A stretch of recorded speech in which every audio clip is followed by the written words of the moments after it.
Welcome back to the Patronus pages. Today we will be doing a reading from our first original story, Shadows of the Unspeakable. I hope you enjoy.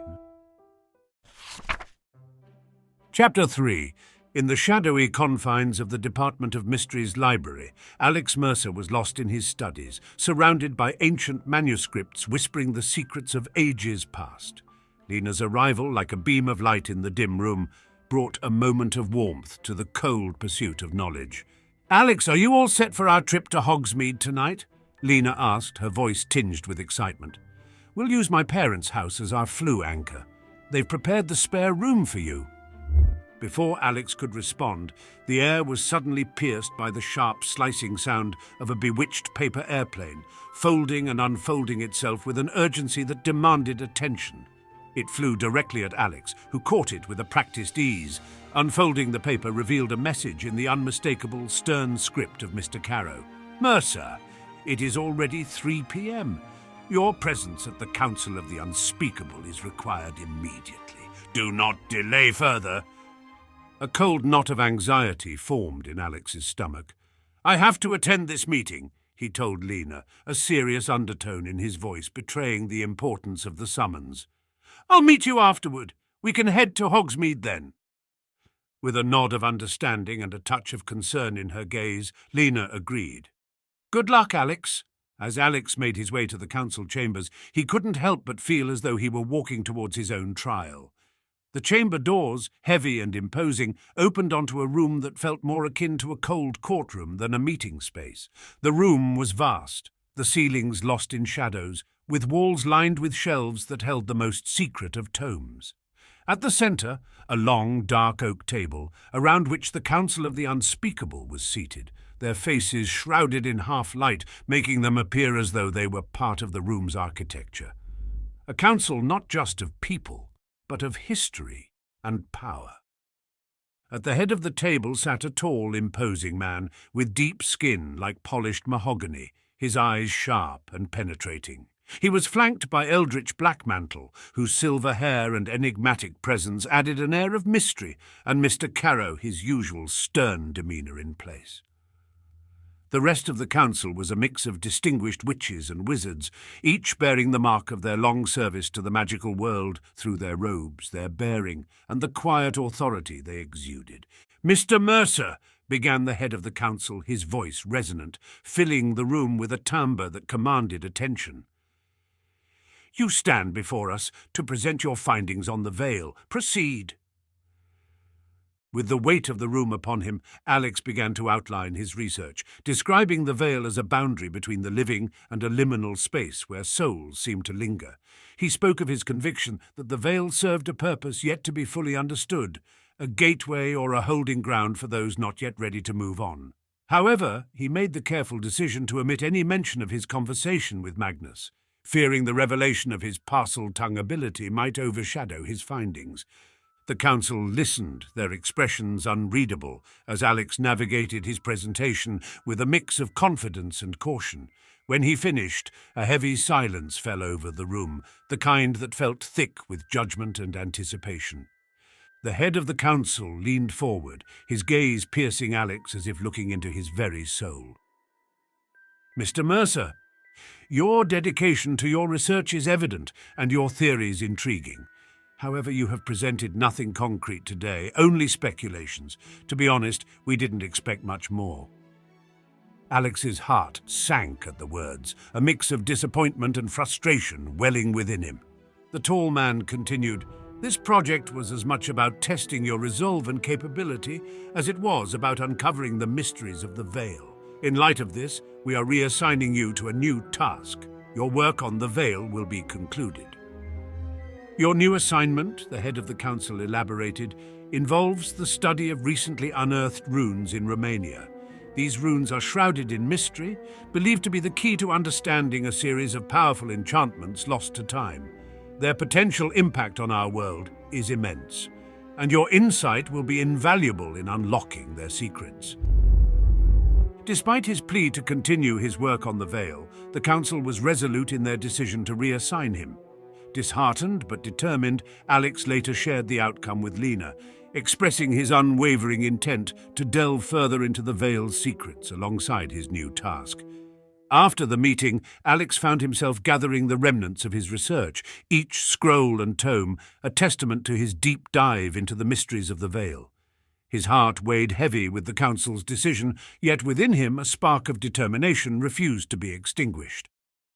The bewitched paper airplane, now inert and unassuming on the table, seemed a stark reminder of the abrupt shift his career was about to take.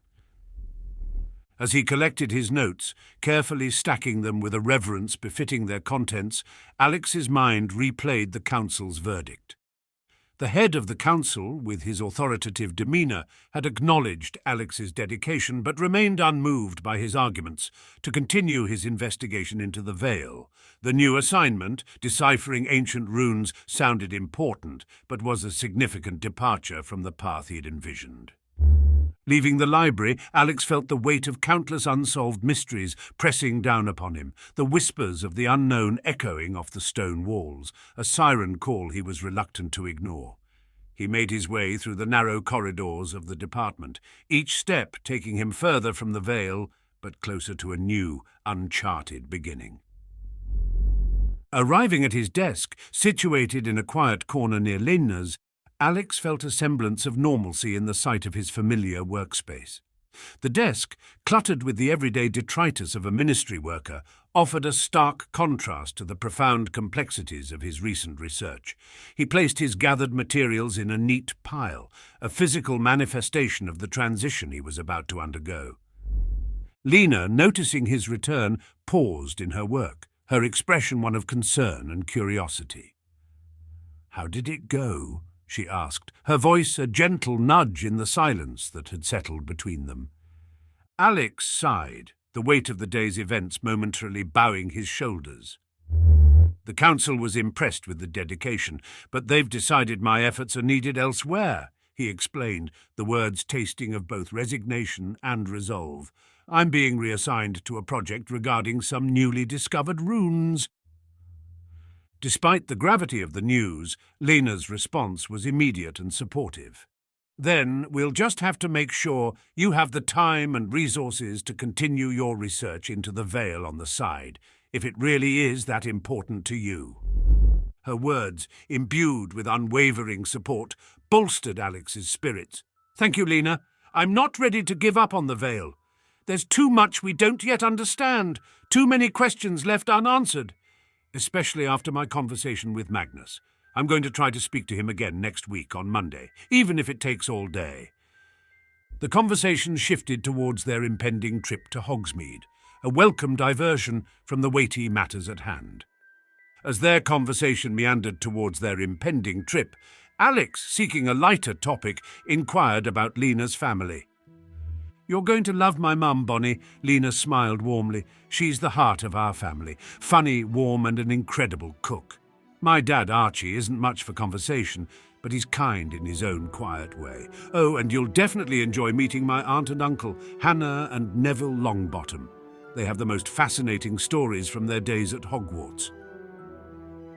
The mention of the Longbottoms, known for their bravery and kindness, piqued Alex's interest, offering a glimpse into the warm, inviting world he was about to step into, a much-needed respite from the weight of his responsibilities. As evening approached, Alex and Lena stood before the emerald flames of the Floo network, ready to embark on their journey to Hogsmeade. The promise of a brief escape into Lena's world, filled with the warmth of her family and the intrigue of meeting Hannah and Neville Longbottom, was a welcome reprieve.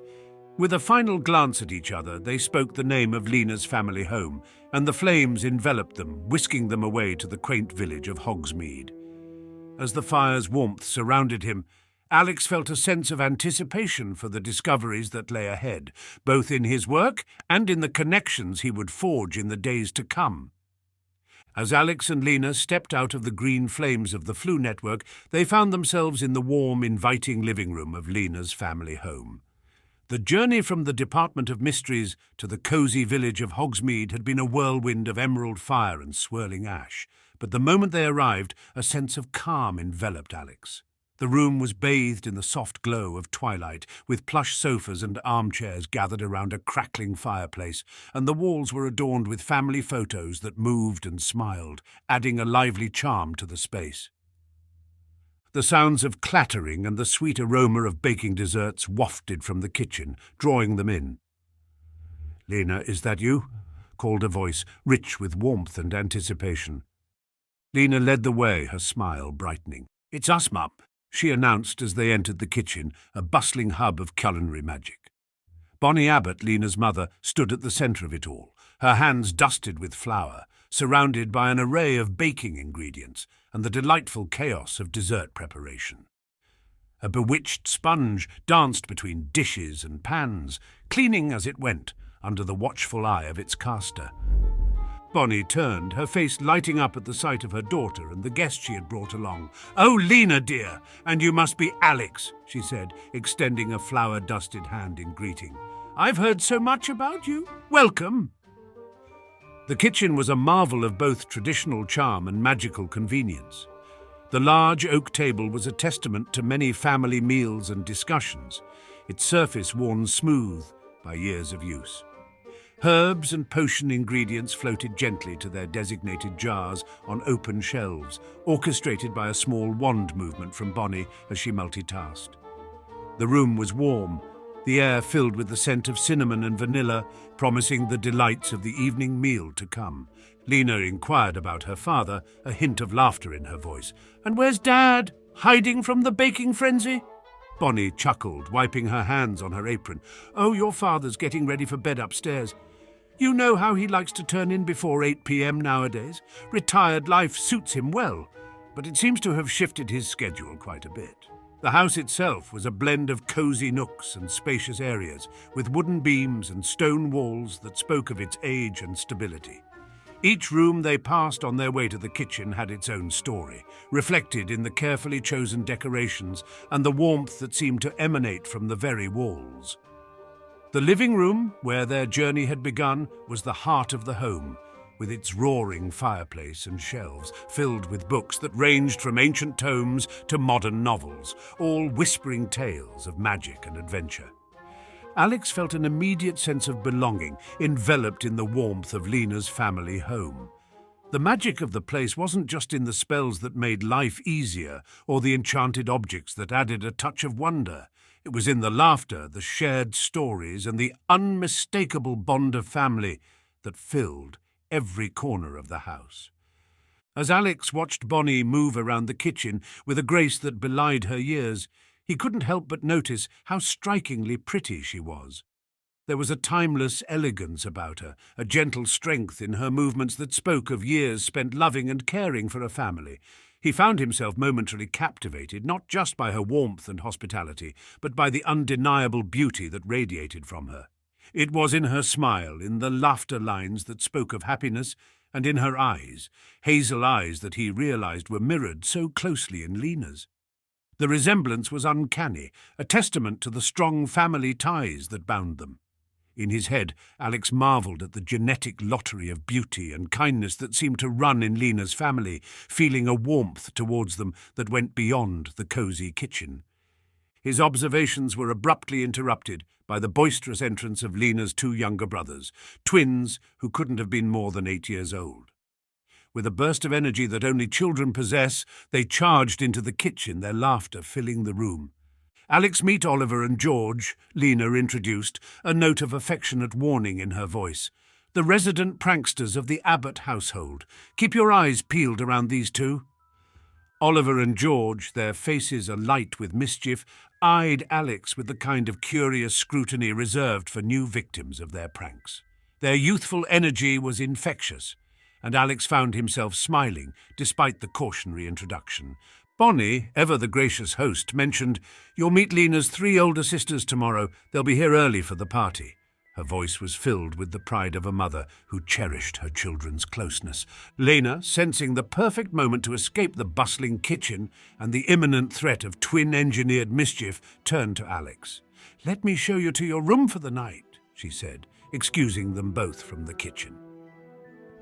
As they left the lively heart of the Abbott home, Alex felt a comforting sense of inclusion. The brief encounter with Lena's family had given him a glimpse into the vibrant, loving world she came from. He followed Lena through the house, each step revealing more of its character and warmth, eager to see what other surprises the Abbott family home held in store for him. As Lena led Alex upstairs, the orchestra of kitchen utensils and the twins' laughter faded into a distant hum, replaced by the soft creak of the wooden steps under their feet.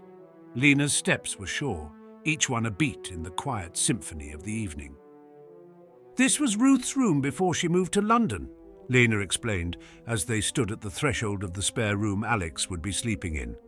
The door creaked open to reveal a space that was a time capsule of adolescence, the walls holding memories of a girl who had grown beyond them. The centerpiece was a poster of an all-girl punk group, their fierce expressions clashing with the innocence of the stuffed animals lined up on a shelf. Lena, with a flick of her wand, whispered, "Incendio." Instantly the fireplace came to life, casting a warm glow that danced across the room, illuminating every corner and chasing away the gathering dusk. Shadows leaped and fell, creating a play of light that lent the room a feeling of comfort and mystery. The room itself was a blend of past and present, a diary of dreams and ambitions. A small desk sat under the window, scattered with parchments and quills, a testament to Ruth's academic endeavours. The bed, covered in a quilt of vibrant colours, seemed to invite stories and dreams. It was a room that had seen laughter, tears, and the relentless march of time. After a moment of silence, Lena turned to Alex, a playful curiosity in her eyes. "Want to check out my room? Hang out for a bit before we turn in?" Her room was a stark contrast to Ruth's, a reflection of Lena's own spirit. As they stepped inside, Alex was immediately struck by the organised chaos that reigned. Shelves overflowed with books on potions, magical creatures, and the history of magic, alongside Muggle science fiction and fantasy novels. Posters of the solar system and a map of Hogwarts adorned the walls, alongside diagrams of complex spells. Lena's desk was a landscape of open books, scribbled notes, and scattered potion ingredients, evidence of a mind that thrived on knowledge and discovery. In the corner of the room stood a telescope, pointed towards the window, ready to explore the stars.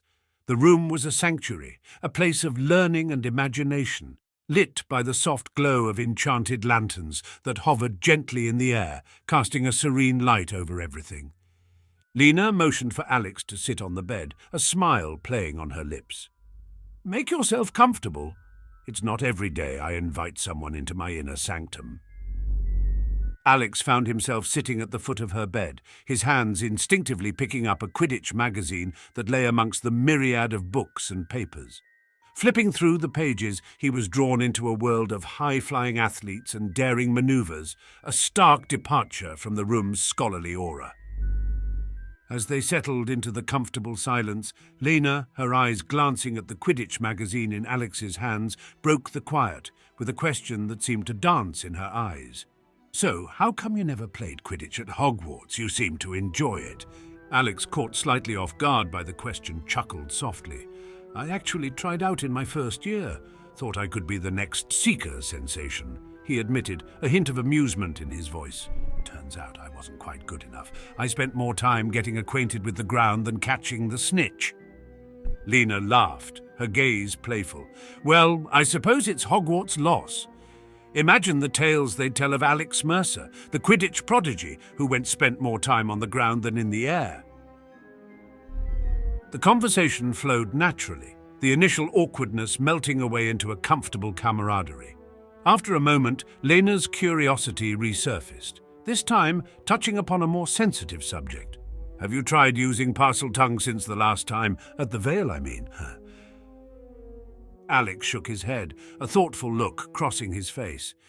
"It's not exactly something I can practice. It's not like there's a snake lying around I can chat with," he said half-jokingly. "And it's weird, you know. When I was talking to the Vale, I didn't even realize I was doing it. It just happened." Lena nodded, her expression a mix of fascination and concern. "It's incredible, really, but I guess that adds to the mystery, doesn't it? A language that chooses when to be spoken, revealing itself at moments steeped in magic." Curiosity sparked within Alex as he set the Quidditch magazine aside, another piece of Lena's world captured in his gaze. "You mentioned your uncle Neville Longbottom earlier," he began, a note of reverence in his voice. "I know he fought in the Battle of Hogwarts and played a significant role in defeating Voldemort. Does he ever talk about it?" Lena's expression softened, a mix of pride and respect illuminating her features. "Yes, Uncle Neville was there at the end, standing strong against Voldemort. It's a part of who he is, but he's modest about it. He believes it was a collective effort, that everyone who stood up that day was a hero in their own right." Alex leaned in, captivated by the connection to a key figure in recent wizarding history. "Was he friends with Harry Potter at all?" "Very much so," Lena confirmed, her smile broadening. "They were close during their time at Hogwarts and remain good friends to this day. Uncle Neville often says that the friendships formed in those years were the strongest magic of all. He and Harry, along with several others from their year, still meet up regularly." The knowledge that Lena was just 1 degree removed from such pivotal figures in the wizarding world's recent history added another layer of intrigue and admiration to Alex's perception of her. It wasn't just the stories of bravery and camaraderie that captivated him, but the realization of how these histories intertwined with the present, living on in the lives and memories of those who had been there. Alex, with a twinkle of mischief in his eye, couldn't resist the opportunity for a light-hearted jest. "Maybe he can help me secure more than a 5-second meeting with Harry Potter at a coffee shop one day," he quipped, the humour in his voice clear. Lena laughed, the sound bright and easy in the quiet of her room. "I'll have to mention that to him. With Uncle Neville's endorsement, you might just get your extended audience with Harry Potter one day. But you'll owe me one," she teased, her gaze playful. Their laughter filled the room, a simple moment of joy amidst the tales of battles and bravery, a reminder of the lightness that still existed in the world. The next morning, Alex was abruptly awakened by the sound of Oliver and George's laughter echoing through the corridors, their footsteps a rapid staccato as they darted up and down the stairs. The Abbott household was alive with the kind of energy that only a family gathering could inspire. With a groan that belied his actual amusement at the twins' antics, Alex pushed himself out of bed, quickly dressing in the day's attire that felt somewhat more casual, yet appropriate for Lena's birthday celebration. Stepping out of his room, he made his way over to Lena's, knocking softly on her door before entering. Inside, he found Lena standing in front of a mirror, expertly weaving her hair into a style that managed to be both elegant and effortlessly practical. "Morning," he greeted, receiving a bright smile from Lena in return. "Good morning. Sleep well despite the early wake-up call courtesy of my brothers?" she asked with a chuckle, her hands not missing a beat in their task. "Better than I expected, actually," Alex admitted, finding humour in the morning's lively start. Together they made their way down to the kitchen, where the aroma of baking and the warmth of the morning light created a welcoming atmosphere. Bonnie was there, putting the last-minute touches on a beautifully decorated cake that proudly proclaimed "Happy Birthday, Lena," in swirling, colourful icing. "Ah, good, you're both here," Bonnie said, her eyes lighting up at the sight of them. "Just in time to help me with the finishing touches." The kitchen was a hub of activity, but amidst the preparations, Lena took a moment to introduce Alex to her father, Archie, who had joined them, his presence adding to the familial warmth. Archie's handshake was firm, his greeting succinct but not unkind. "So, you two are in the same department, eh?" he said, his voice carrying a note of interest. "You know, I always tell Lena she can leave all those mysteries whenever she wants and come help her mum at the apothecary." His words, though delivered with a hint of jest, spoke of a father's protective instinct and a wish to see his daughter safe from the dangers their world could present. Alex, sensing the underlying concern, offered a respectful nod, understanding the weight of a parent's worry. A few hours after the spirited morning in the Abbott household, Alex found himself walking alongside Lena and her family, venturing through the streets of Hogsmeade. The village was as familiar to him as the halls of Hogwarts, each cobblestone and shopfront a thread in the tapestry of his school-day memories. The air was crisp, filled with the chatter of villagers and the scent of sweet treats wafting from honeydukes. Today, however, their destination was the renowned Three Broomsticks. As they approached, Alex could see the tavern was buzzing with activity, its windows aglow with warmth and welcome. The sound of laughter and lively conversation spilled out every time the door opened, inviting them inside. The interior was exactly as he remembered, cosy and dimly lit, with wooden beams overhead, and the air filled with the aroma of butterbeer and roasting meat. The place was packed, a testament to its popularity among both the locals and visiting witches and wizards. They made their way through the crowded main area, sidestepping a group of chattering students and a couple of old wizards deep in debate. Near the restrooms, Lena led them through a less conspicuous entrance, which opened into a private room at the back of the bar. The transformation was stunning. The room was spacious and adorned with yellow streamers that cascaded from the ceiling, their brightness a cheerful contrast to the tavern's usual ambience. A large banner that exclaimed, "Happy Birthday, Lena," in bold letters dominated one wall, its message clear and joyful. Lena's excitement was palpable as she entered. "Yellow, that's my favorite color," she exclaimed, her eyes lighting up at the sight. The room was arranged to accommodate a mix of guests with several tables set up to host both the young and the old, wizards and witches who had come together to celebrate. The atmosphere was one of genuine warmth and festivity, with people mingling, laughing and sharing stories. Among the guests, Alex recognized a few faces from his time at Hogwarts, alongside others who were clearly important figures in Lena's life outside of school. After Lena spent some time mingling and catching up with friends and family scattered throughout the room, she noticed Alex sitting alone at a table, looking slightly out of place amidst the revelry. With a knowing smile, she approached, a figure trailing just behind her. "Alex, there's someone I want you to meet," Lena said, her tone teasing. "Uncle Neville, this is Alex. I told him about your adventures at Hogwarts, and guess what? He tried to get someone on one time with the famous Harry Potter and got utterly shut down." Neville Longbottom, with a hearty laugh that seemed to embody his easygoing nature, extended a hand to Alex. "Harry can be a little standoffish at times, especially after the war, but don't take it personally. I'm sure you'll see him around the Ministry, being the head auror and all." The light-hearted exchange eased any lingering awkwardness Alex might have felt, drawing him further into the fabric of the celebration. Neville's presence was a reminder of the extraordinary yet humble courage that defined the heroes of the Battle of Hogwarts, a trait Alex admired greatly.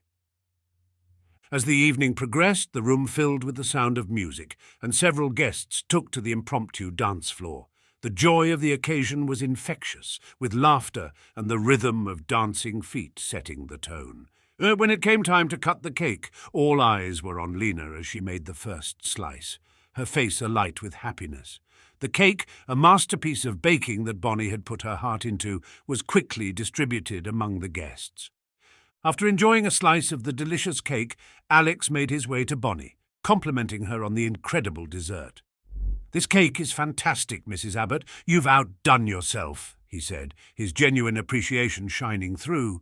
Bonnie's response was a mix of modesty and maternal pride, her smile reflecting the joy of a mother who had successfully brought together loved ones for a celebration of family and friendship. As Alex mingled among the guests, he couldn't help but reflect on his own family gatherings, which stood in stark contrast to the vibrant celebration unfolding around him.